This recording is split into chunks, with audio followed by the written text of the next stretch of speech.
Hello, listeners and viewers. You're going to get Paul in just a moment here, but first I wanted to talk a little bit about something new that I'm trying. My goal with this podcast has always been to promote pre-orders and to get people to try and get books into their local libraries and stuff like that, and really just bring awareness to books that are on the horizon. Now, Paul has agreed to sign a number of bookplates for me.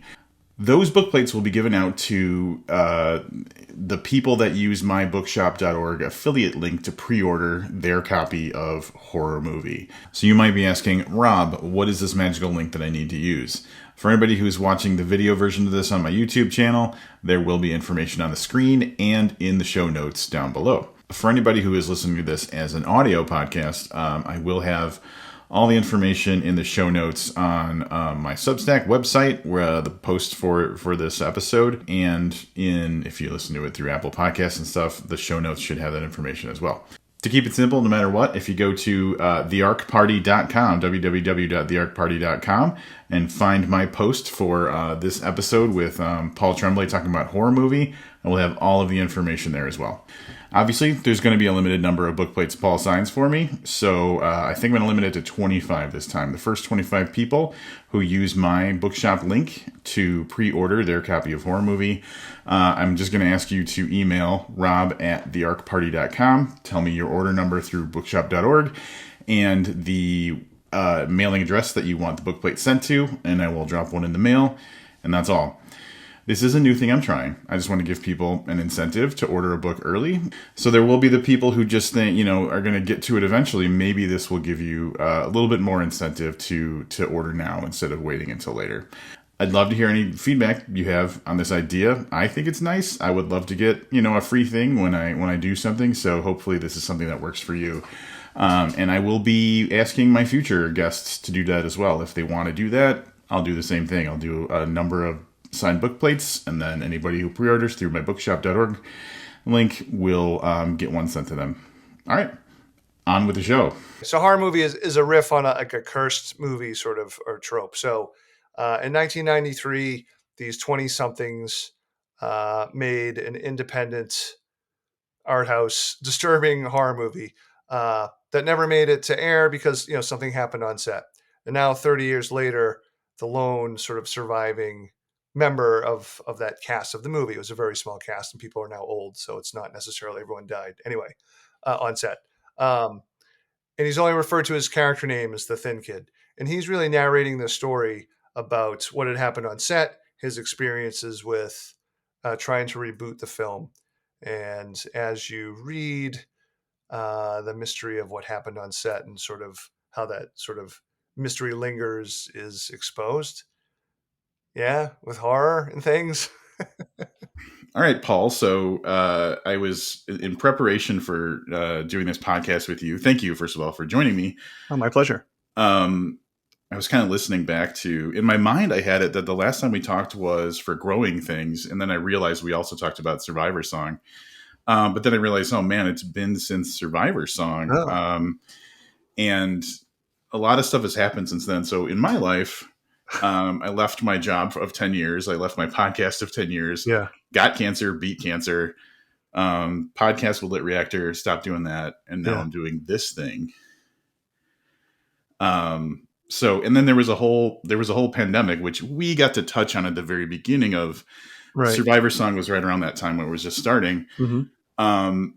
So I have to imagine, and I'm going to kind of steal a page out of Michael David Wilson's book because he always does this, but like what's changed for you in that time? I know you've had some books come out and, a movie adaptation. So like, what's the scope of Paul's life since the last time? Yeah. I mean, those are certainly, big career things. I guess the biggest thing was my son graduated high school in 2019.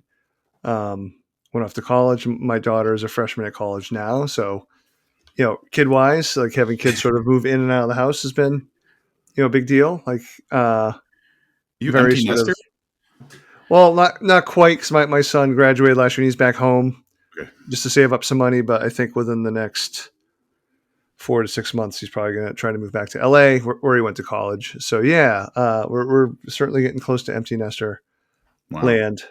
So I know I've written all these books about like families and stuff. I hope people are going to be interested in empty nest horror at some point. Um, it's crazy like how these 4 years have both felt like a freaking ice age, but also like a blink of an eye. Just even in terms of like what's happening sort of politically in the country, and how we're sort of like going to be in this weird time machine back in a few months, a few Oh months from man. now. Yeah. I try not to think about it. So yeah, I don't know. I think like most people just trying to like focus on the day to day. Like, I've had a lot of exciting stuff happen. I've been very fortunate. We're all knock on wood healthy and employed in this house, which is a good thing. But yeah, the movie obviously was a game changer because it did allow me to take like a year off of teaching, which was really wonderful. That's why I wrote most of horror movie during that year off. And I wrote like a middle grade novel too, like really quickly. But this year I went back to teaching, and now like I don't know how I did it before. So I mean, my whole writing life had been I was a teacher and a writer, and it's definitely getting harder to do both. But um so I know that there was definitely in your career, and if this is boring, we don't have to talk about this, but in your career, um, A Head Full of Ghosts was a real turning point as far as like getting traction. yeah, Have there been turning points like that since? Like, I feel like Pallbearers Club kind of had a lot of, attention around it. Was that similar to, like Cabin and stuff, or did you feel like, have you felt another kind of change in the writing career at all? um, if there has been, it wasn't because of pallbearers. Okay. Well, I mean, I'm joking. I mean, I'm glad. Yeah, I mean, I guess it did get a lot of attention, but it was sort of like the ebook when it first came out was a mess. So I kind Mm. of feel like it sort of derailed that book a little bit. And I don't know. Apparently, that book is an acquired taste. Not that I look at my Goodreads, but it's like the lowest average on Goodreads of my books. Um, but no, I mean, the movie definitely brought more people to the book. Despite there not being a lot of my name in the advertisements leading up to the movie. Uh, uh, but yeah, I don't know. I feel like it's just like a continued slow accretion. I honestly try not to think about it too much, and partly because I do have another job. Like I guess it saves me from like totally focusing, Mm. like Yeah. obsessing about that stuff. Um, and instead of just try whatever obsessive energy I have is just hopefully to the next book. Easier said than done. Um, no, but I mean, I don't know. I mean, I really like the Paul Bears Club. I like the people who like that book. that's so Um, that's so yeah, funny because to me that book felt, and maybe it's just me, I'm the reader for it or something, yeah, but that book felt like there was less of um like it just felt comfortable, easy to get into, like it felt really relatable and identifiable and easy to read well, and thank you. everything. So like Yeah, that, it would surprise me that there would be that wouldn't, that there would be people who maybe stumbled at all. sure. Well, yeah, like I mean, you'd have to. I don't know. I think in some ways, for horror horror folks, maybe there's not enough horror in it, and for Mm. literary fiction folks, maybe there's too much horror in it. Yeah, I don't know. I mean, like people say the slow burn thing, which I don't know. Like in listen, I'm of a certain age. I think I have to at least give myself maybe at least another 5 to 10 years before I can fully become like old grumpy person. And then hopefully at that point people just let me say whatever I want because like he's old and grumpy, he can say what he wants. So this is going to be sort of an old grumpy person comment though. Like I don't know, just like some of the change, talking about in the last 4 years, the changes of sort of book discussion into like these little sound bites where it's just like especially on social media where it's like, here's a book, here's a list of words. It's like someone's doing, I don't know. It seems like this is what an AI would do. Would just like this book has this in it, and like that's how we discuss books now. It's just like a list of words of like family, trauma, horror, grief. Like how is that telling you anything about the book experience? So I don't know what the hell my answer or where I sort of got off into that rant from and what brought me there. Um, because I was going to say like I guess the Pallbearers Club is sort of like a slow burn, which is like another thing you see people say all the time. Yeah. And half the time I feel like, I don't know if you know what slow burn means. I think for most people, slow burn means there isn't killings or explosions or stabbings on like the second page. Yeah. So I'm sorry. I'll get the cranky stuff out early. Well, no, it's interesting that you say that because I mean, and more, sorry, last thing I would say, not to interrupt you, is like it more, I'm trying not to be too self-serving, but like when I read reviews of other books that I love, that's when it pisses me off more. Anyway. yeah. Well, I had Philip Fracassi on for Boys in the Valley, which is up on the shelf over here. And I don't know if you've read it or not. I have, yeah. But so the first thing I wanted to talk about was demonic possession. And I brought up the topic, and he basically said immediately, I don't see it as a possession story. And then we got into the concept of like possession being like about control, whereas like in this book, it was more about being influencing the existing characters of a person. And so like there was nuance to that thought, but like after that, every time I saw anybody talking about that book, even if they were like, gassing it up and making it sound great, possession, like in big, bold, demonic possession was the thing. And so even though in his mind, there was a subtle difference between what he was doing and the concept of demonic possession, I mean, that was just that label was slapped all over it. So yeah, well, you make a good point. Well, yeah. Well, I was going to say, love you, Phil. Mean it. But it sounds like he's doing a little Friedkin there because Friedkin would famously say, like, oh, I think my movie's very ambiguous. And I had the honor of introducing The Exorcist in the fall at a theater in New York City, and that was a lot of fun. But like, yeah, I don't know. I think I would be okay with people who were describing what happened in Phil's book as possession, same as I would describe as what's happening in Head Full of Ghosts. I mean, as an ambiguous possession. But right. My final thought on that is that I like the idea that there can be conversation about it as opposed to people just like slapping a basic label on it, and then like that's where it stops. So, yeah. I agree. Even though I was just doing that from the angry ultimate side of you. No, that's cool. But like, but at the same time, it would make sense to put that in that category if you wanted to quickly, compare it to something. So yeah, it's tricky, but yeah. And if you made me describe the Pallbearers Club, I would probably say slow burn, but then I would like, I'd have to hit myself. Well, I was thinking about vampire books recently, and so I was listening to you talk to somebody about Pallbearers Club recently. And it was after talking to Liz Karen, who's just got her second book out about vampires. She published one last year, Night's Edge, and now she's got First Light coming out. I was talking to her about vampires and how they're kind of making a comeback. But then I was listening about Pallbearers Club. I think you were on Talking Scared, maybe. Yeah. And like, so there's the idea of like an ambiguous kind of vampire thing in there. So in my mind, I'm like, yeah, I would probably stack it up with other vampire books, even though maybe there's no vampire to be seen in there. So yeah. Well, thank you. No, I think so. I mean, I don't want to like spoil the book. I mean, I feel like that book's ambiguous until it isn't, kind of thing. I mean, it certainly it could be.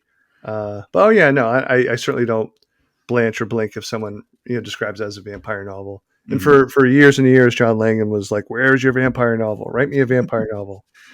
So blame John. I turned it in to him and I said, "Here it is. Send it to my editor, please." Damn you, John, for an awesome book that I really enjoyed. Yeah, thanks. All right. So in the spirit of catching up, I was talking with Eric Larocca recently, and it was for his recently released collection, This Skin Was Once Mine and Other Disturbances. And one of my favorite things about that book is when I open it up, like the first thing I saw was a dedication to you. And so we talked a little bit about that on the episode I did with him. Has that aired? What's that? Has that episode aired yet? Sorry to interrupt. Oh yeah. I have to listen to it. Sorry. Yep. We talked about it. Yeah. Cause we talk a lot about you. So spoiler, it's all flattering. I probably told the story about the time I told you couldn't come to the hotel party, whatever, because I still feel guilty about that. But talking to Eric about that dedication and just kind of what inspired it. And um, it was just great to hear someone who felt so supported and believed in by you. And if there's one thing I know about Eric Larocca is that he's just a very sweet and caring person. Yeah. Um, so that dedication had to be. Did you know about that before it came No, I out? mean, no, I mean, I was so touched, and it means the world. The funny thing is, for months and months, like, he and I, uh, I'd been at conventions, I'd eaten dinner because we're fairly local, and I'd had dinner with him and Ali before too. But for a while, we were like, oh, we all have to get together. Like my wife Lisa is like, and and Eric and Mm-hmm. Ali's like, oh, we gotta get together. So we finally did it in March. We had a wonderful dinner, and he asked me if Titan had sent me a copy of the book. He was like, no, they haven't sent me a copy of the book yet. But like, uh, 3 or 4 days later, a copy came, and I think they had already sent it. He just didn't. He said, "Oh, I Mm-hmm. had asked them." That's what it was. He said I had asked them to. I was like, "Oh no, I haven't seen it yet." And literally, like 2 or 3 days later, and what a great poker face, because Yeah. the poor guy was like, I did this thing, and yeah, when I opened it, I was like, "Holy crap!" No, it was incredibly touched. I mean, he's such a talented writer, and as you said, he's such a good person. They're such a good person. And I mean, to have that book too, all four stories are great. The last two in particular, I'm gonna prickle. I can remember because it's one word. Yeah. Yeah. The story before that's got like a longer title. Yeah. So no, I'm so honored to have that. Yeah. Have you been dedicated? I'm sure you've been thanked in acknowledgments endlessly, but have you been dedicated to before? No, no, definitely not. Yeah. So that was really cool.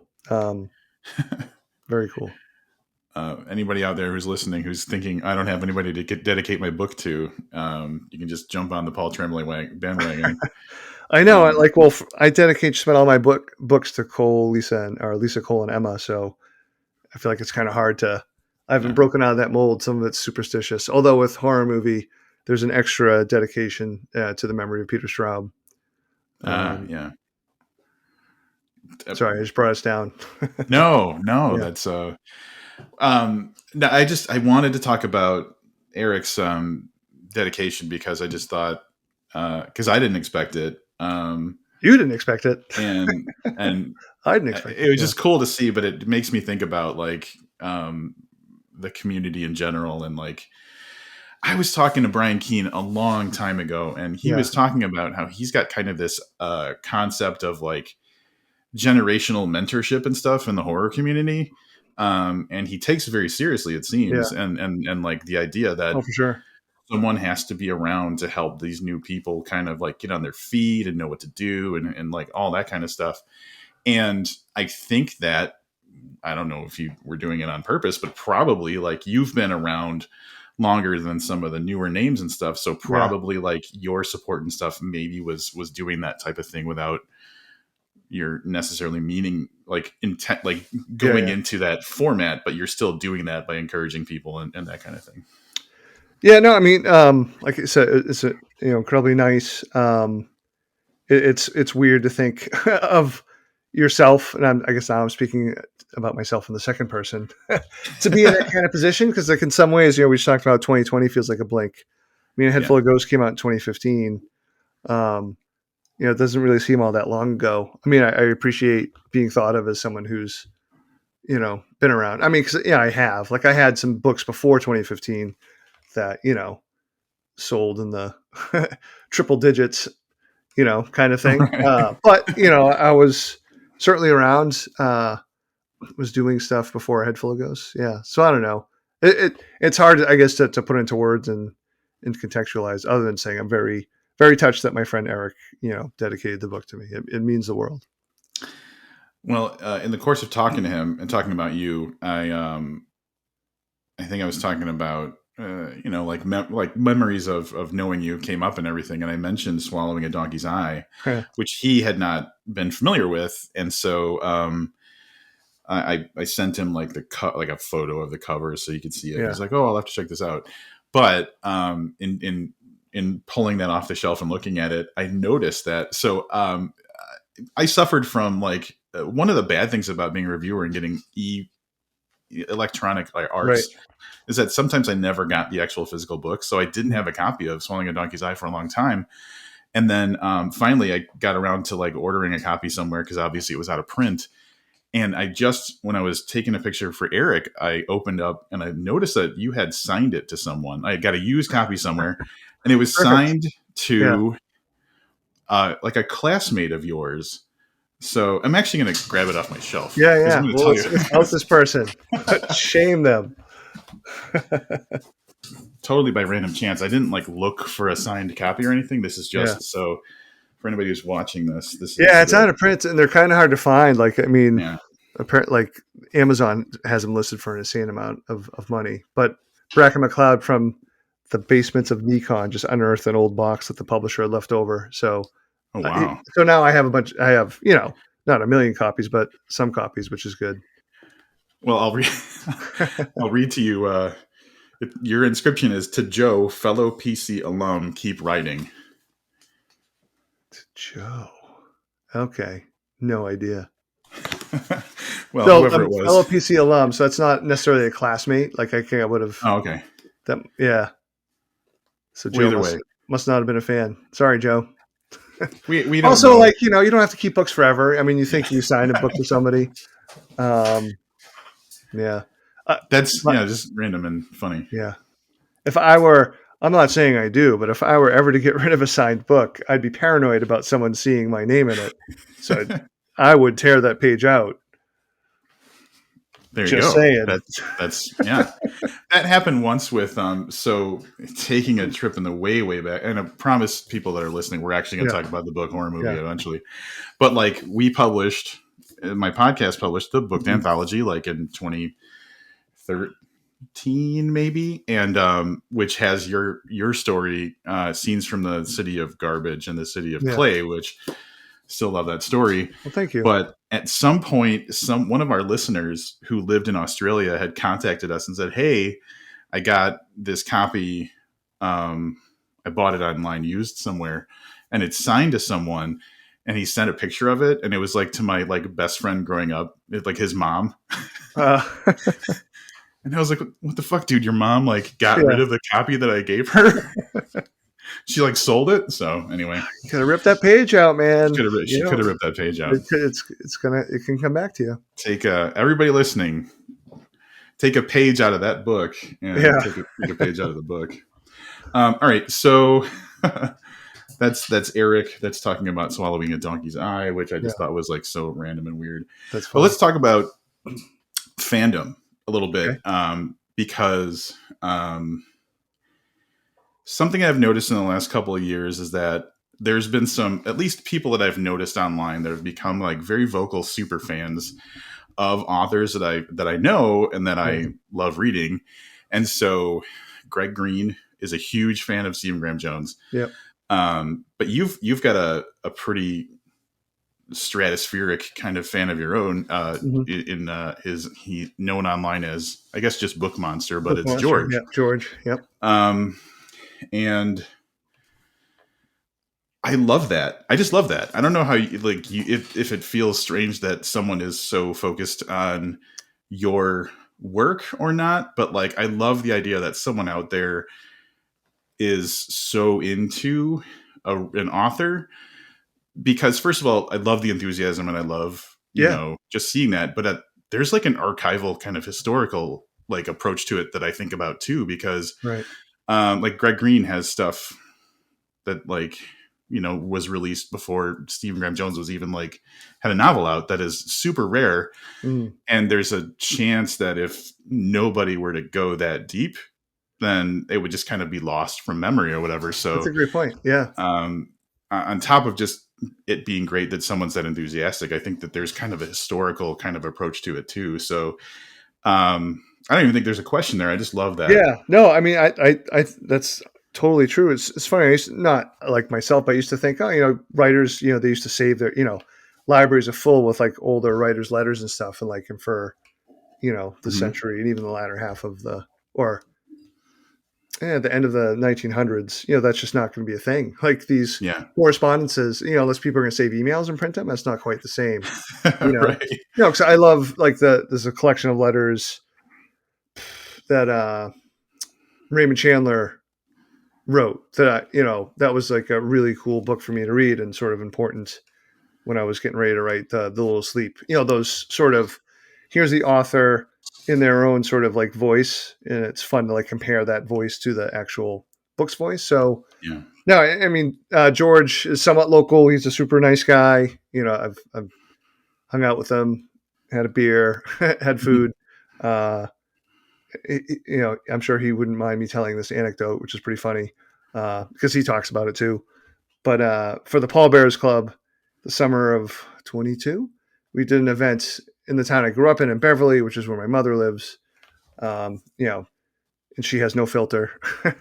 She's the best, very protective. So toward the end of the event, he introduced herself to my mother. He's like, "Hey, Mrs. I'm like your son's biggest fan. I just wanted to show you a picture of like, the Tremblay wing, my collection of his stuff." And she looked at it and she just said, "What are you, crazy?" It's like, "Ma, come on, be nice." Um, no, but I mean, yeah, I mean, it's always weird to, because I try not to think about, oh, people like my stuff and collect it. Cause I don't know. I feel like that messes with my head, not in awful ways, but just like, then I start putting pressure on myself for the next thing.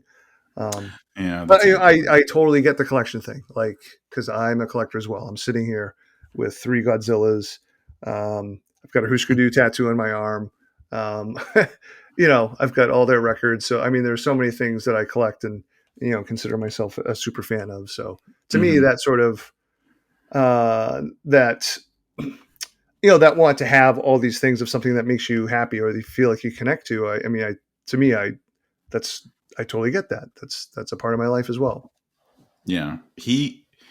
George posted something recently that blew my mind, and it totally put things in a weird perspective because he had found the series of interviews there was a thing called Morning Goats for a while, Oh yeah. Yeah. and Yeah. there was a series of interviews that you were included in, and until the moment I saw the picture of that book, totally forgot it even existed. Right. And then Yeah. he managed to find it and got a copy of it, and I was like just blown away because I was like, and even when I was aware of him, uh, some of the early stuff, like he was so excited that he found a copy of Warmed and Bound Oh from yeah. I 2011. remember. I think I remember seeing you guys are talking on Twitter about that. Yeah. Yeah, and with your story, Chance the Dick, in it, and and he was so stoked about that, and I was like, oh man, I failed this guy because I could have told him like, Yeah. this is a thing you need to find, and I had Yeah. completely forgotten about it. So yeah, he's like, it's funny to see people discover stuff that like you've forgotten about too. It's a whole different era. Yeah. Another thing before I wanted to get into talking about horror movie, which again, people listening, I promise we're going to go there. We'll One get of there. the things that I've noticed, or noticed, like I discovered this, like this Yeah. is a big revelation that only Uh-huh. Rob knows about, is the use of kind of maybe unconventional or whatever different changes and stuff to text. So obviously with horror movie, sorry about the thumbs up. That's a Mac thing that I guess I could probably find a way to turn off, but I forget to. It's interspersing script Yeah. like screenplays Yeah. into normal text. With Paul Bear's Club, it was the marginalia and the handwritten notes and stuff. But you've kind of always done that most of the time, even in that little story that we did back in the booked anthology. There was like newspaper clipping type stuff. Right. So, and it's always been the thing I wanted to say about it is like you don't do those things in a flashy way or for show. It seems like it is something that does serve the overall purpose of the story. But it's something that I've kind of been like, oh, what kind of thing is Paul gonna get up to now? So Yeah. I'm assuming it's not something that is a requirement of stuff that you write, but like you don't shy away from it. Is that kind of your approach to the unconventional stuff? Yeah, I mean, it's something I'm certainly drawn to, but it has to be there for a reason. Like as you said, my publisher would much prefer I don't. I think Paul broke them. Um, and I was like, with horror movie, it's only two different fonts. It's not a big deal, but then it became Yeah. sort of a big deal. Um, yeah, I don't know. I mean, a lot of times for me, it's just like if there's a math part of my writing at all, it just seems like sometimes like the story itself is like a logic puzzle to me. It's like, well, if this happens, then this would definitely happen, then this would happen, and like in that story, it's like, oh yeah, they would definitely have some the newspaper pieces, or you know I wanted to convey how this old movie went instead of describing them acting it. I was like, oh, I'm just going to have the screenplay part of it, and the screenplay itself is going to actually give you character details as well because of all the actors share the names of their characters and stuff like that. So um I don't know, it's just like I'm just interested in those different sort of narrative styles. So a lot of the times it's me trying to come up with, well, if I want that, I have to figure out why it has to be there. Like in Growing Things, a short story, Notes from the Dog Walkers, is told through stories, or is told through notes from dog walkers, because we adopted an older dog when my kids were like in middle school, high school. It's like, people aren't around all the time. We should get a dog walker. Hmm. And the notes that they left were just cracking me up. Like, oh, I got to write a story, but it took me 2 years to figure out like what was a story that needed to be told through dog walking notes. Um, Hmm. yeah, so I don't know. I mean, maybe blame House of Leaves, but it was not just the House of Leaves. Like, Harlan Ellison had some stories. I can't remember the names where he was. I mean, there were so many writers who do typographical sort of stuff, and as a reader, that always excited me. It never pulled me out of the story. If anything, it pulled me in deeper. So I wanted to Hmm. know why it was there, like why did it have to be this way. I know some readers are put off by that, but I'm the total opposite. Yeah, I think I'm the same way. And I guess House of Leaves is the Yeah, maybe like Kurt Vonnegut, like all the little pictures and like ah yeah, like that's an incredibly good point with Breakfast of Champions, where he's like, "Here is my drawing of," like yeah, throughout the whole book. So yeah, and very Slaughterhouse consistent. Five. There. I mean, so it goes, and like Yep. the gravestones and all sorts of stuff. Yeah. Yeah. Yeah. Um, you read the Raw Shark texts? Um, I have to admit I didn't finish it. Yeah. Okay. I mean, maybe I should try again. At the time, I think it might have maybe just because it was I probably tried reading it not too soon after me reading House of Leaves, Yeah.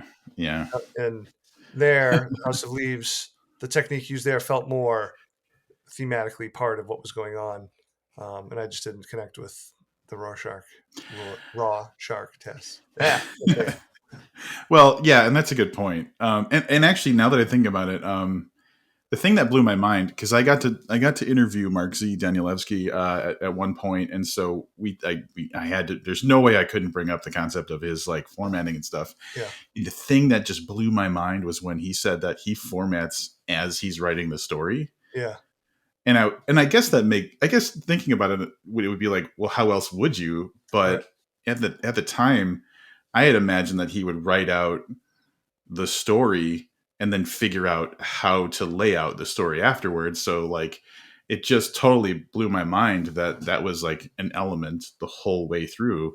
Oh, that's cool. Um, but like, I guess that brings the point. Like, what's your approach for like Yeah. Paul Bear's Club or whatever?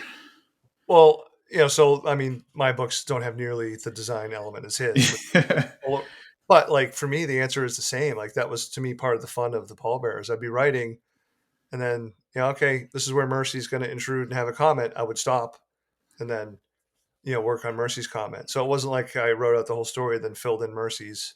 Yeah, I'm sure one Yeah. or two changed when I had a full draft, but no, I was writing those as I went. And the same with horror movie. It wasn't like I just wrote the whole screenplay and then broke it up. No, I was writing. And it's like, okay, here comes the screenplay piece, and here comes the next piece. I write everything in the order in which I think it's going to be. That's not to say there isn't a chance something gets moved, but Right. it's usually something pretty little, not major. Uh, Hmm. yeah, I mean, to me, that makes sense to me because now you're like, oh yeah, like I can't tell the story without this aspect of it, so I'm going to do it as I go along. That makes sense to me. Yeah, and the more we talk about it, the more I'm kind of, uh, thinking that it would probably be so much more difficult to not do it that way. To just be like, insert thing here, and Yeah, then, like, you know what I'm saying, or whatever it is. Like, yeah, I can't imagine that being.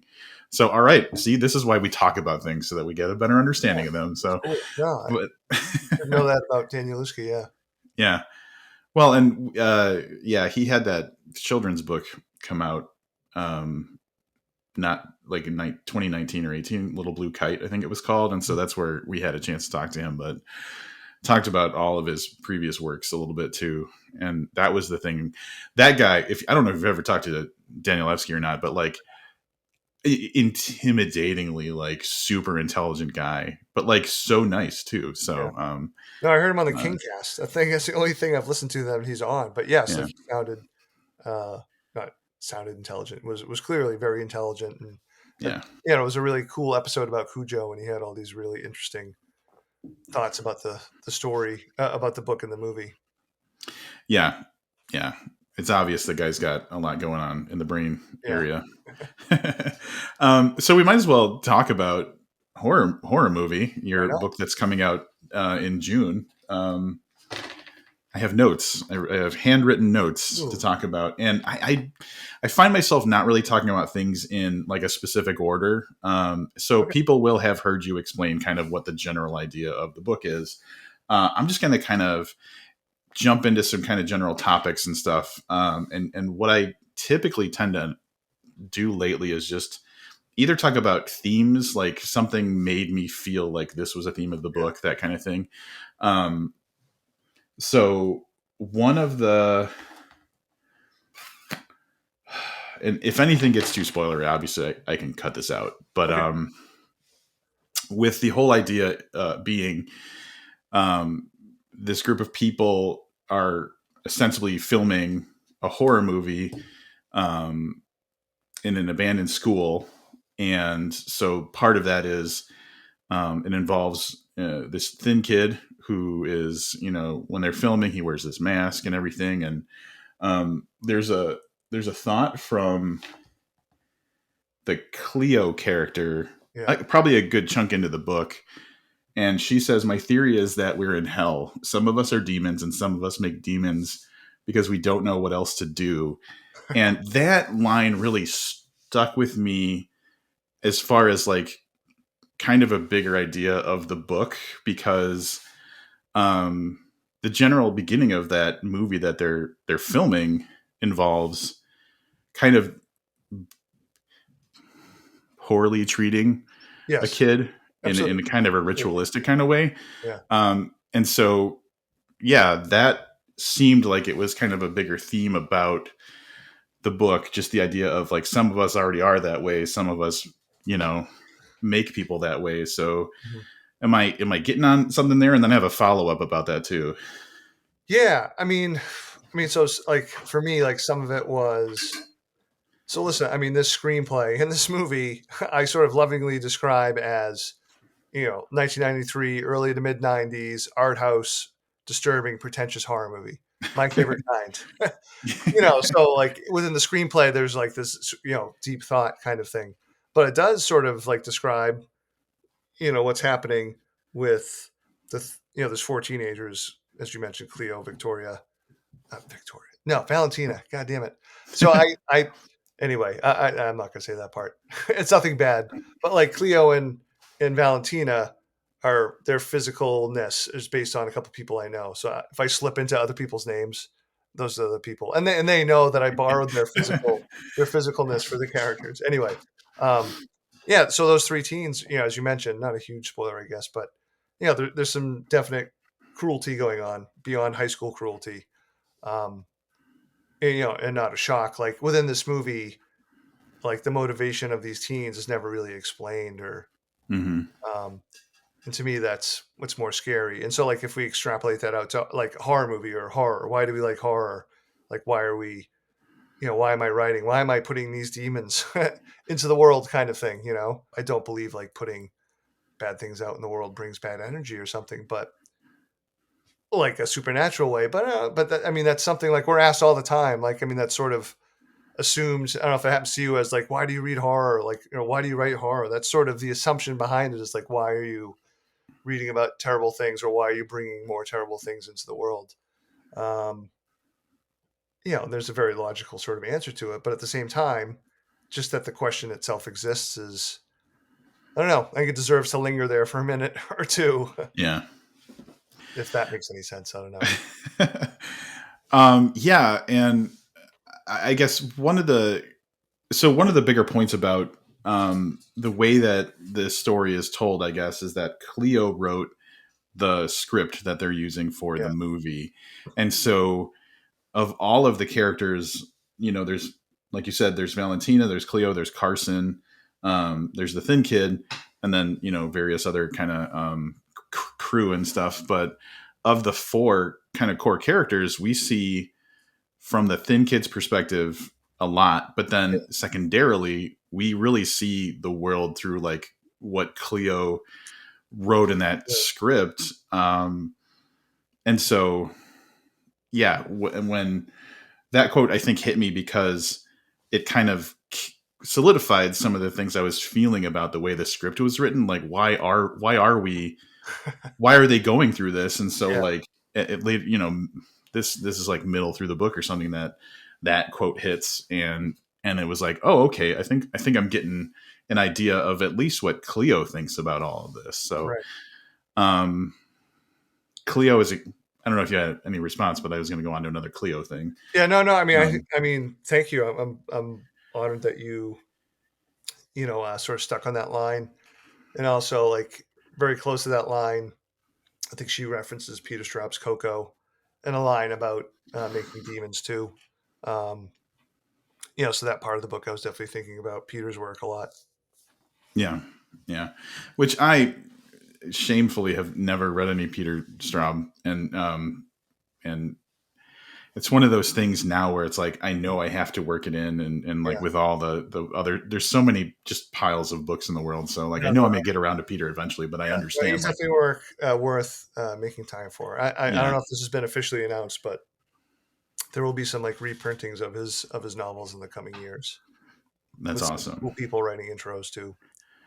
There was a Half Price Books near me had a first edition of Ghost Story in their little locked Yeah, case for a while, and it was like this close a bunch of times to just picking that up, and I was yeah, like, it's really mm, that book is really great, and Straub's novel The Throat helped when so 4 years ago, when the pandemic first sort of opened its maw. um, like most people, like I was like 2 weeks on the couch in front of the TV, couldn't write, couldn't read, just terrified, like everybody was.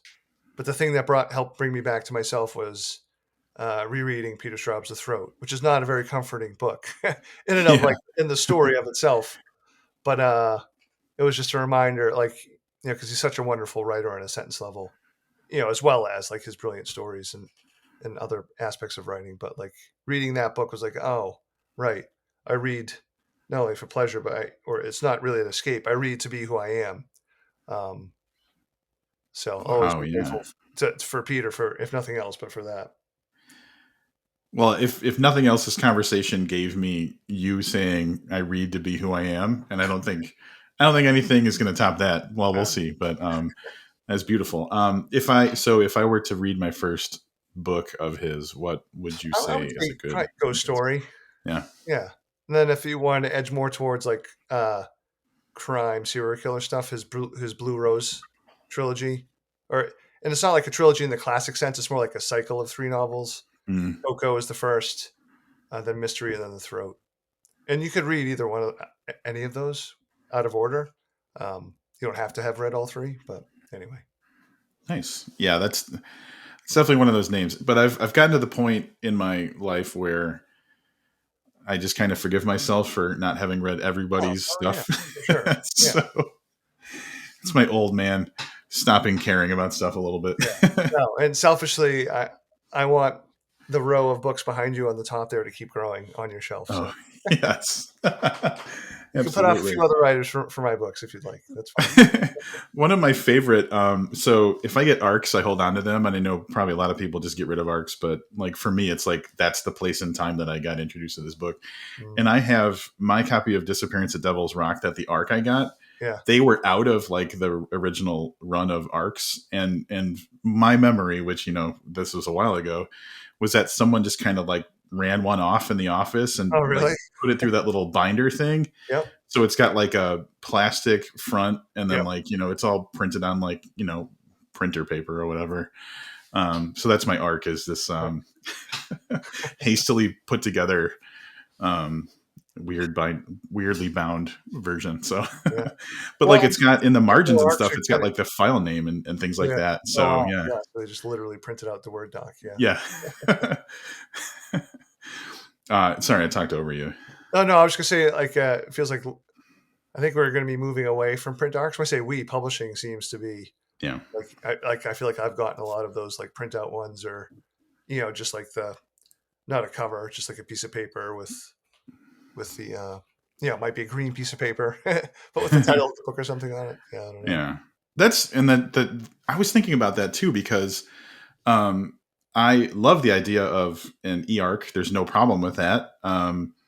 Except for when I want to promote it like on social media. Yeah. And having that print arc always just looks better than having like a picture of my iPad or whatever. But I guess that's a small gripe. No, I agree. Yeah, when people send me stuff, I much prefer an arc, because if nothing else, I can put it up on Instagram or something. Yeah. I'm not putting up my laptop or whatever e-reader I'm fumbling with or attempting to Exactly. use. Yeah. All right. So I said I was going to go deeper on Cleo, and I want to say one of my favorite, because we'll talk about the Thin Kid because there's so much going on with Thin Kid, but Cleo, again, we got to peek into her character more because she wrote the script, but there's a thing in the book where we kind of get to dive into her psyche and how she feels about herself a little bit, with a thing where when she's walking on staircases, whether she's going to hold on to the handrail or not, and whatever that ends up meaning in her life. And so I thought that, so for me as a reader, for me as someone going through this story, Yeah. what it did was it did a great job of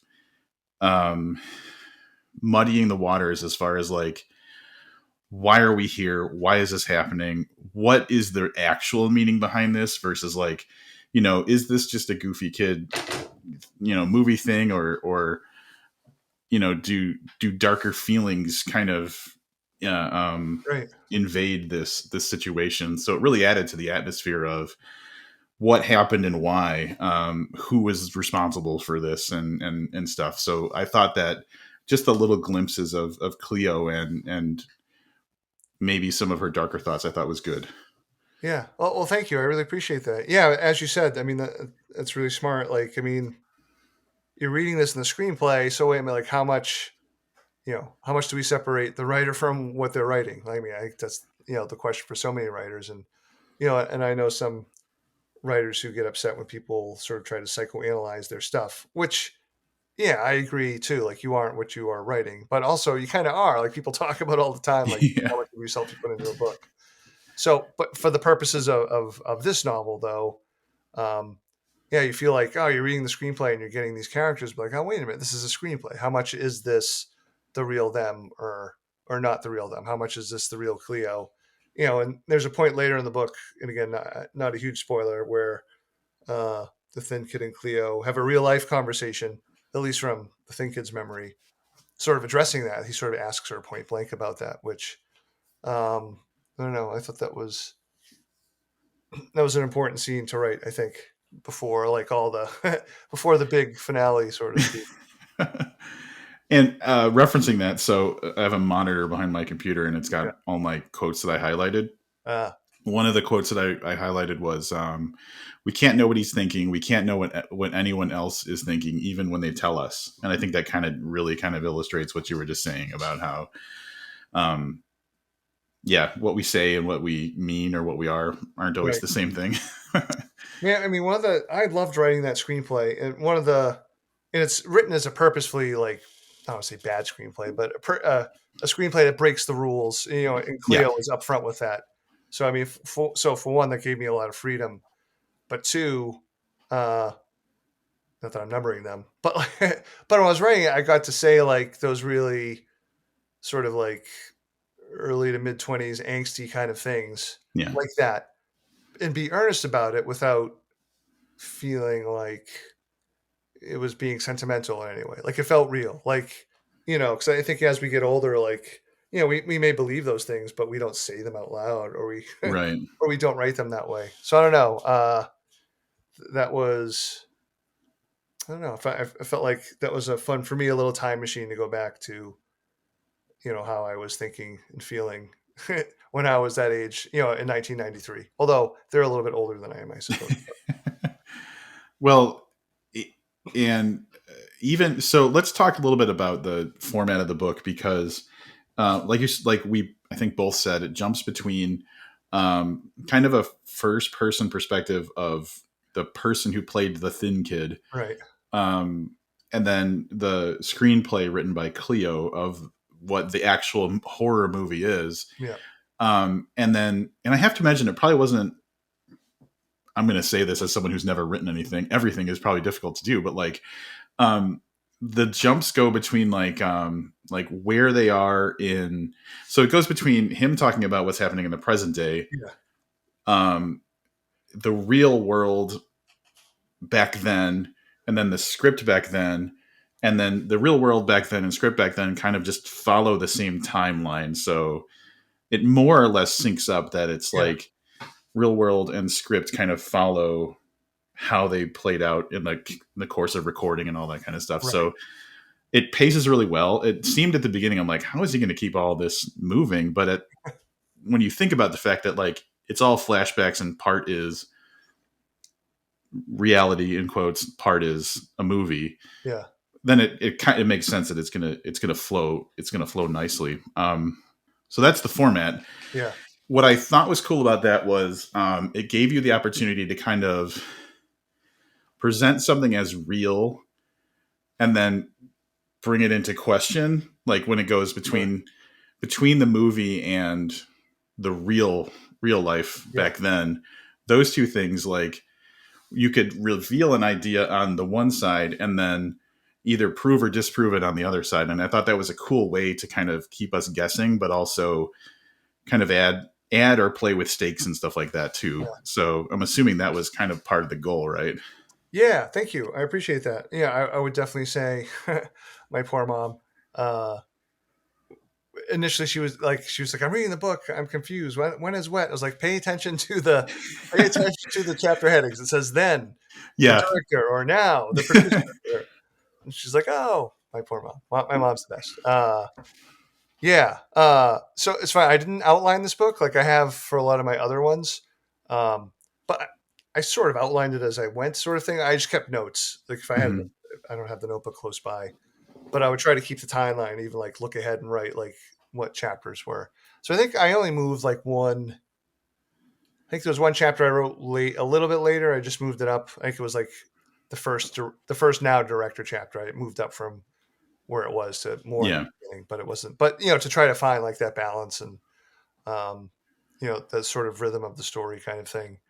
Uh, and like as with any book, like you're introducing everything. So I kind of wanted to start gaining momentum and moving faster as you go. So like things definitely move in terms of plot uh, quicker.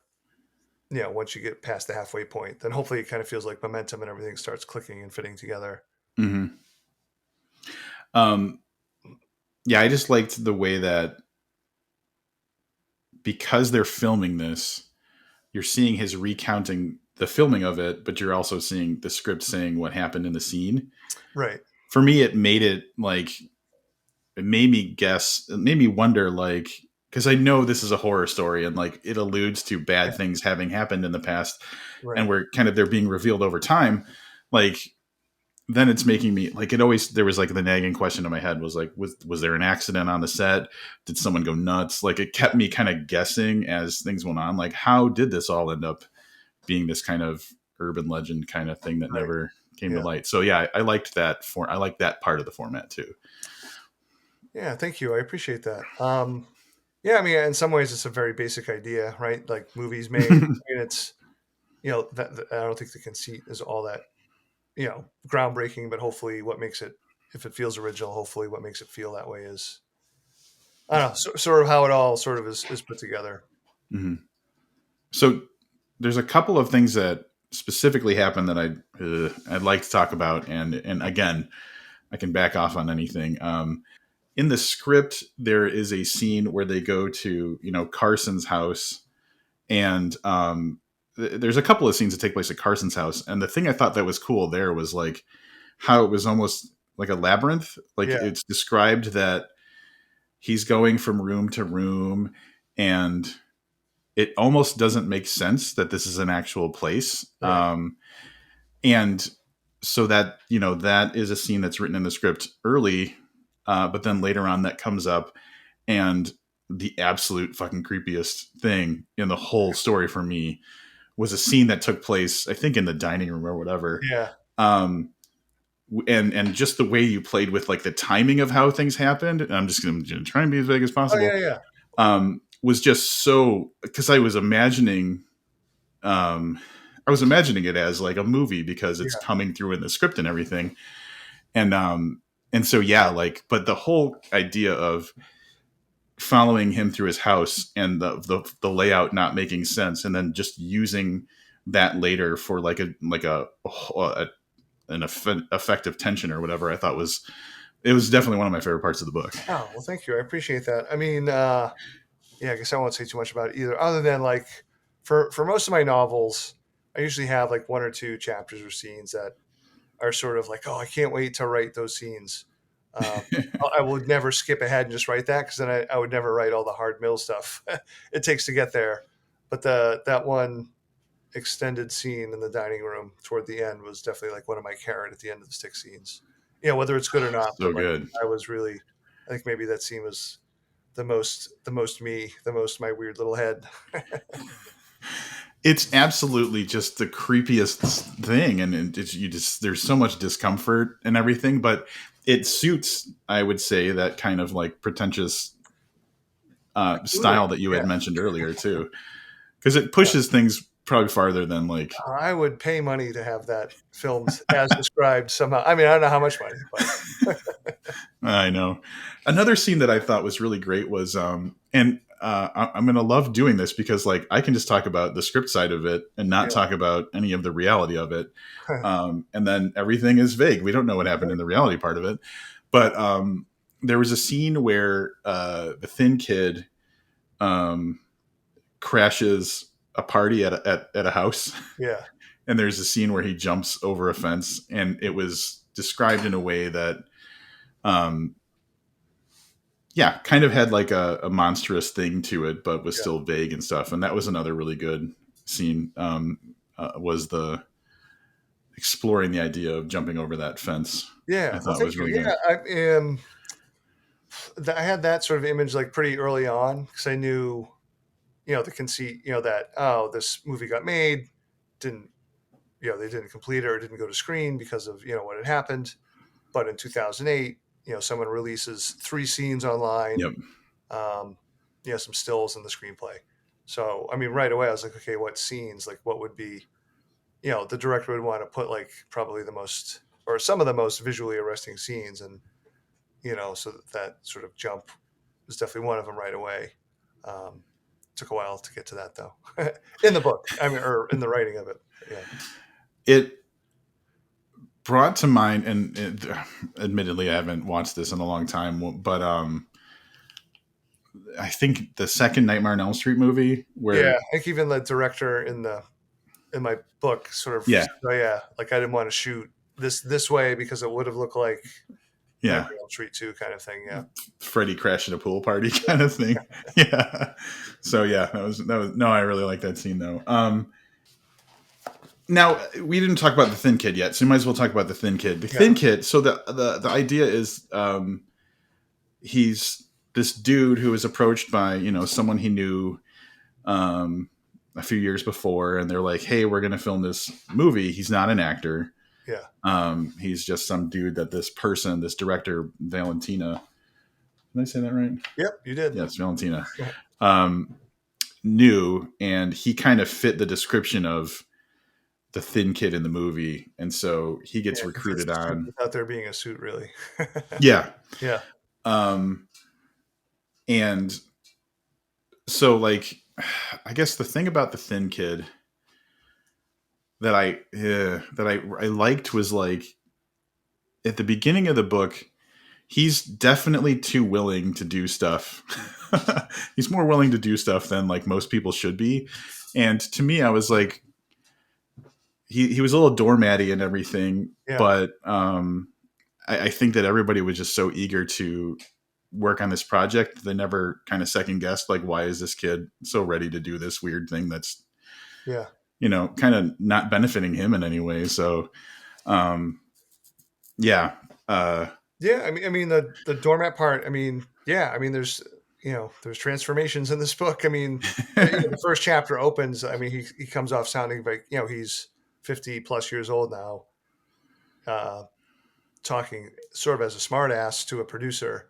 Not even sort of, totally like, giving this guy a hard time. Very confident, almost like full of bravado. And then when you go to when he's a 23, 24 year old with zero confidence, then there's quite a bit of early scenes talking about how uncomfortable he is with certain aspects of what he has to do. um, but as soon as you go to the present, like he's he's very sarcastic and snarky, and clearly criticizing things that are happening either in the Hollywood world or when he goes to like a horror convention and stuff like that. yeah. So to me, that was sort of like a fun part of the Thin Kid himself was, this really sort of unconfident, uh, literally trod upon sort of young person compared to, what or who he is now, whatever that is. Hmm. Yeah, definitely. And, yeah, not going into, whatever happens throughout the story of the movie being made or what it is now. Yeah. Like there was, you mentioned horror conventions or whatever, because like part of this book takes place in the present day, Mhm. and someone wants to remake this movie that never got released for reasons. Um, and so like he's the only person that it was original, that they have access to try and um, get this movie, Yeah, to connect with who was part of the original production. And so um, he kind of does, yeah, get into the circuit of going and signing things and all that kind of stuff. And there's a specific encounter with some kind of a blowhard kind of dude, um, and like the guy was kind of calling his bluff on something, yeah, and the way that he pushes back again is like he doesn't seem like it's going to go the way it does. So when it does kind of go that way, yeah. you see like a different level of confidence, or there's something that kind of defies your expectations a little bit there too. Or maybe I'm remembering that wrong, but like Yeah, I no, think it's no, kind of in line with what you were saying no. too. I know 100%. I mean, yeah, like, I mean, just like, so for me, I mean, the Thin Kid is and isn't me, just sort of like Art Barbara was and wasn't me in the Pallbearers Club. I mean, the Thin Kid physically is sort of my description. Um, so for me, like writing it, like a little bit of what went into it is like, oh, thinking of myself now compared to what I was at that age and the difference in confidence. And also not only that age, like acting in the movie, but also being that teenager. So, I mean, there are actually sort of three different ages for this Thin Kid in some ways. Yeah, yeah, Um, yeah, I don't know. So that's all there. Uh, Also, like you get, hopefully, hopefully, this. I'm not trying to make this sound too like academic or boring or or something, but there is the idea of like looking at art in these three different sort of lenses, in these three different ages. Uh, one is just the actual thing itself. One is, this really young person, a very novice young person making it, and novice young people making it in the lengths that they're going to go to it, and like in the commitment. And it's not like a money commitment. It's just like, they feel like this pure commitment to art kind of thing, Hmm. as opposed to now this much very cynical, jaded 50-year-old. Um, so like, I mean, it's again a story that isn't like earth-shatteringly new, but like I think hopefully mixing all that stuff together does make something a little bit new. And there's kind of an element of myth making and urban legend because this is a movie that got made 30 years ago that Yeah, is finally resurging in a way, and so just the legend of what happened is the biggest part of the myth. And then, as you alluded to earlier, um, some random clips and stuff materials from the movie yeah, get publicized, and that contributes to the myth of the story as well. And the um yeah, like it sparks more interest in everything. So uh that's always I always love it's like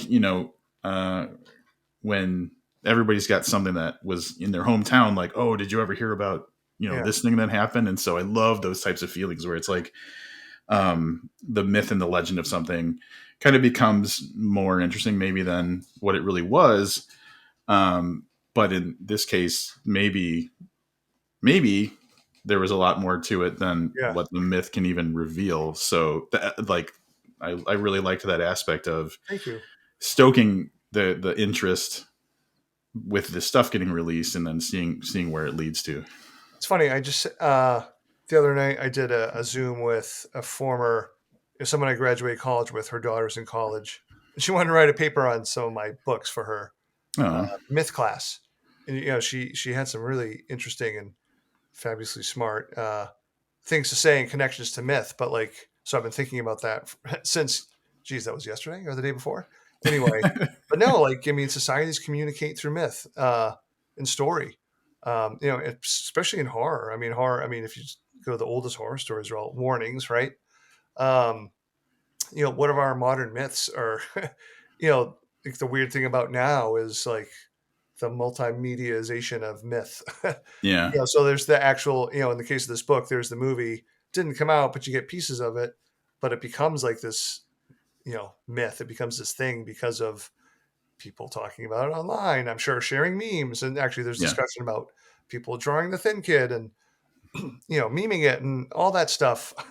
And it becomes this like weird monster in and of itself, right? The hmm, monster, this weird Frankenstein myth. Um, what does that say? What do our demons look like now when we're making myths this way? I don't know. yeah. Man, I wish we could just have a spoiler conversation because there's so many like things I specifically want to say. But kind of zooming out a little bit, one of my notes was that there's like kind of a careful what you wish for um, vibe to Mhm. the story, and I won't say in what way, but it kind of exists in the story about the original making of the film, but also kind of in the present day too. So um, I think that's kind of one of the bigger feelings I walked away with. Was that kind of part of the idea? Well, well, I mean, my Hollywood experience, it always feels like be careful what you wish for, and I'm not saying that like in a derogatory way for the one movie of my thing that got made, but it's such a I think so many writers we all like pine for this movie to be made, and then like when you get into the business side of it, it's like, oh man, it's really not all that fun, or it's not going to be what you imagine it to be. For some people, I guess it does happen that way. Obviously, there are really great movies made, so, Yeah. um, but like, I don't know. So I think I have to admit some of that is maybe not disillusionment with Hollywood, but more like looking at it all with a more, I don't know, worldly, realistic, like, dampen your expectations kind of thing. Uh, Hmm. I don't know if I'm answering the question correctly or not, but that's what I'm thinking of. And then another aspect of that would just be, um, obviously, like they set out to make this film, and then it didn't end up going well. So there's that aspect of it too. Like maybe their aspirations were kind of defeated by the events of what happened in the movie. So there was kind of a careful what you wish for thing with what the actual production of the movie too. Yeah. No. Yes. Absolutely. I think that's a lot for all sort of creative folk. Is like the thing you imagine and the thing that you end up creating isn't quite the same. Whether it's monstrous or not, hopefully it's not. But also, like, I know we're both trying to talk around spoilers, but like that's part of the plot itself of the actual screenplay too.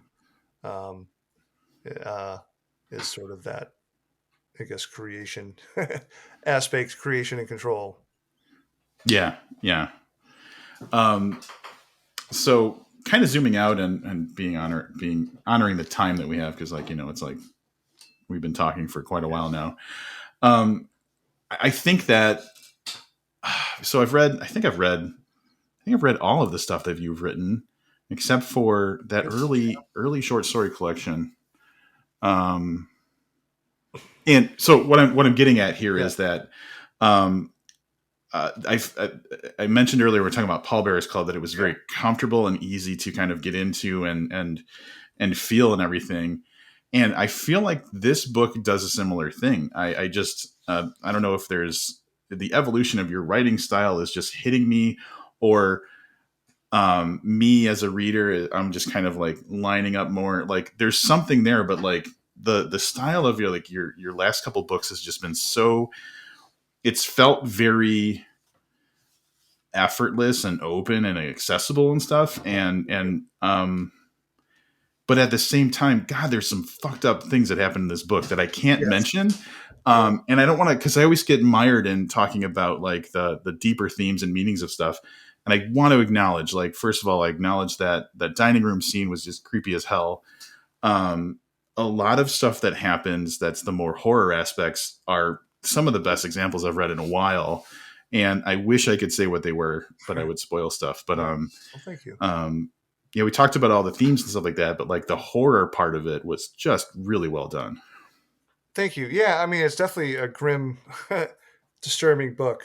Like I never know what's scary to people, so I hesitate to call something scary. It's funny. Like my publisher is definitely putting like a big push behind this book, and part of me is like, really, this one? This one's pretty fucked up. um, but hey, I don't know. Like, yeah, I mean, I wasn't feeling particularly hopeful or happy, during the writing of this book. So I mean, I think it definitely gets infused into there, uh, in there. Um, but yeah, hopefully, well, I appreciate that. Hopefully it works. With the scary parts, the horror parts and stuff, like, do you draw inspiration from other stuff, or kind of like you said, is this just kind of like Paul, like what goes on in Paul's mind? Oh, I mean, yeah, I'm definitely always pulling inspiration from things. Uh, but for the some of the stuff in this itself, I mean, not a huge spoiler because I feel like I've talked about this, but seeing Walter Chow and John Darnielle talking about or discussing the movie Texas Chainsaw Massacre. There's two like really intelligent guys talking about this iconic movie. It sort of sent me into rewatching that movie sort of wormhole. And then I found a copy of Chainsaw Confidential by Gunnar Hansen, who played Leatherface. I was like, wow, this is like it's really well written. It's fun. It's actually weirdly kind of creepy too because the way he the way he tells the story about being on set, he sort of almost slips into like thinking like Leatherface. Um, and the takeaway for me was like that set was really dangerous. So I was like, oh, I want to write a book about kind of that, like what would drive people to sort of, you know, what would make them want to create something so badly that they would really take risks and chances like on set? So I mean, it had to happen Mhm. years ago before, thankfully, we have, there are much more safety guidelines on set, et cetera, and stuff like that. So that was sort of really like the start. So, you know, it- the other scenes of the movie that I don't know if there's really like specific movie things I was thinking of, but I mean they're all there in my head. Mhm. Well, like there's even small things like there's like a supply room that's mentioned in this kind of derelict building that they're Yeah, filming in, and there's a quote I got.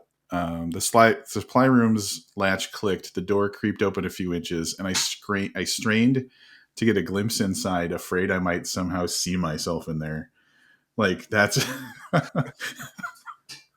stuff like that is pretty present throughout the book, and it just like um, it's always creepy when like you are questioning the reality around you, like yeah, scaring yourself. Like it's that thing, like if you stare into a dark area of your bedroom long enough, you're gonna see something there, and like you're kind of scaring yourself. So that was kind of present in there too, which is cool. well, thank you. Yeah, I mean, I think for me, like some of my scariest moments are if I'm with myself and you're just like, what's behind that door? What's in that room? So like, I think a lot of those scenes are like the thin kid's by himself, or maybe it's Carson by himself in the dining room, or those things when you're alone, right? I mean, I think that's the fear, is that we'll all be alone, Yeah, or the reality at some point.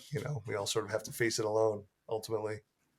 yeah, and is my worst fear the thing that's going to happen? I think was kind of like Yeah, part of that too, or at least how I felt reading it. Kind of a weird. I don't know if I'm going to end it this way, but another thing that I forgot to bring up earlier, but I wanted to mention was like there's a part of the book in the more present day where someone has cancer and like there's an interaction yeah, between two people, someone kind of seeing this person who has cancer for the first time and having recently gone through cancer. um, I was like, fuck, this is so well written. And so I hope it's not from a place of personal experience, but you really nailed some of the feelings and the, yeah, the harder side to deal with of that situation. yeah. Well, Jesus, I mean, obviously, sorry you had to go through that, but more, ecstatic that you've come through it.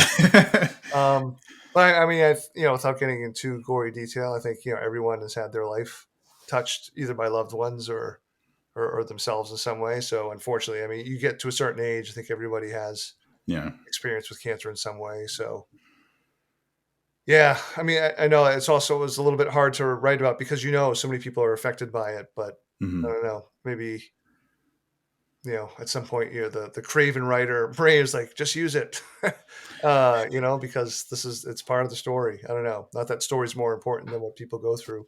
So again, back to what are the demons that are creating? I Yeah. think that's sort of a really, hopefully as a reader too, an interesting question is like, where's the line? Maybe Cleo's talking about that somewhat in the screenplay. There's a wonderful crime novel, like totally random, but like one of my favorite books that I've read in recent years that really investigates what's the line for the writer, like what can they use that's real, and it's, oh my god, what's it called? Oh my god, poor broken brain, Paul. Uh, I'm going to leave everybody on an ambiguous note. Only something, son of a bitch. Let me run to my bookcase. Can you pause for a second? Sure. Yeah. So it's called A Lonely Man by Chris Power. Yeah. Yeah, crime slash spy novel with a completely horrifying ending. Um, it's a sort of another way of approaching like the demons we create. How do we create them? Should we? How far do we go to do it, etc. Hmm. So now that we're talking about that, one of the books I read last year that in an entirely different way, but kind of makes me think of that is The Salt Grows Heavy by Cassandra Caw. Mhm. Because basically Yeah, um, that main character is treated very monstrously and then responds very monstrously. And yeah, so yeah, um, I really loved that story because there was um, I'm trying, man, I'm really having trouble like finding normal words tonight. But the thing I liked about that was that it was just so remorseless about the response to how, the character was Yeah, treated. Like, it was just like, you did this, yeah, like, because you did this is my response, and I don't feel bad about it. And yeah. I really like that about that book. No, Um, for sure. They're a great writer. Yeah. yeah, they're so. And then I don't know if you read The Dead Take the A Train, but that's just a great I book too. haven't. Yeah. That's so good. All right, final question about horror movie, and we'll wrap things up. Uh, in the book, in the movie, the script, and in the book in general, there's a mask that's very important. Hmm. An actual like physical mask that's Yeah. very important to the story overall. But then the concept of masks is also something that we think about from a theoretical or metaphorical perspective too. Um, and that's handled in a great way, and it lets you explore that kind of thing of like us creating demons and Yeah. what are we really showing and what's real and what's not. But the question is, do you know what the mask looks like? It's, hmm. It's big. Okay. I definitely don't have like a clear, I don't have a clear image of what it is.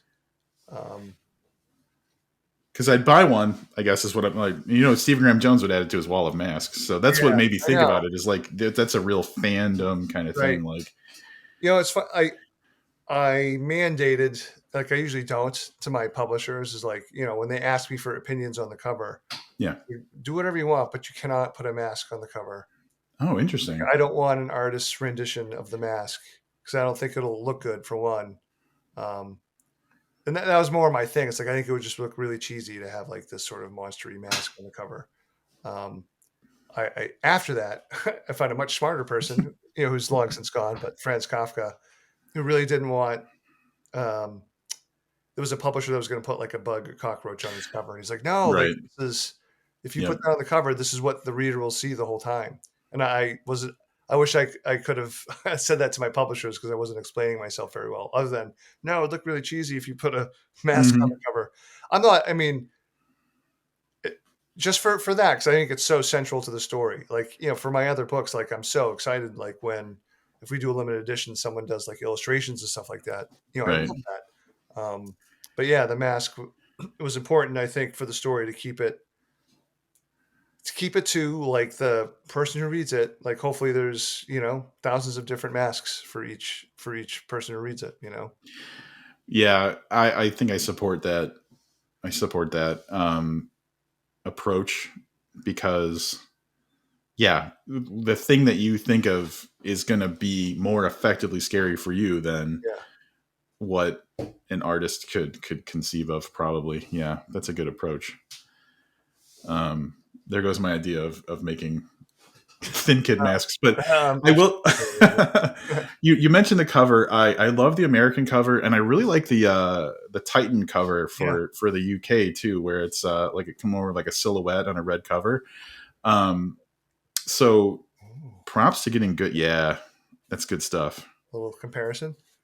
Because again, So the podcast, you're not getting this, but the yeah, video. anybody who's listening, what are you doing? You got to watch the video. I like the idea of a silhouette too because it hints at something, but it doesn't give you a solid idea. Like Yeah, it's yeah, still up to you to kind of fill in the blanks in your mind. yeah, absolutely. No, I'm very, very lucky, very happy with both covers. Yeah, I'm trying to think of a way to say this vague enough that it's not a spoiler, but one of my favorite parts of this reading experience, which was great overall, was trying to imagine what I'm just going to refer to as like the big chomp. Uh-huh. And so um, much like we were talking about like not having a visual of the mask, I think that the big chomp is just something that is great to like live in people's heads because again, I think that's the best way to do it. But yeah, thanks for giving me the opportunity to try and visualize what the hell that is. Yeah. Well, thank you. No, I appreciate that. Yeah, I would, I would pay to see that filmed as well. um, so we're gonna wrap it up because I've taken up like an hour and a half of your time. Paul, thank you for. I'm trying to think now. So 2011, I think, is when I read the first thing from you that I've read of yours, which Yeah. was Chance the Dick in the anthology Warmed and Bound.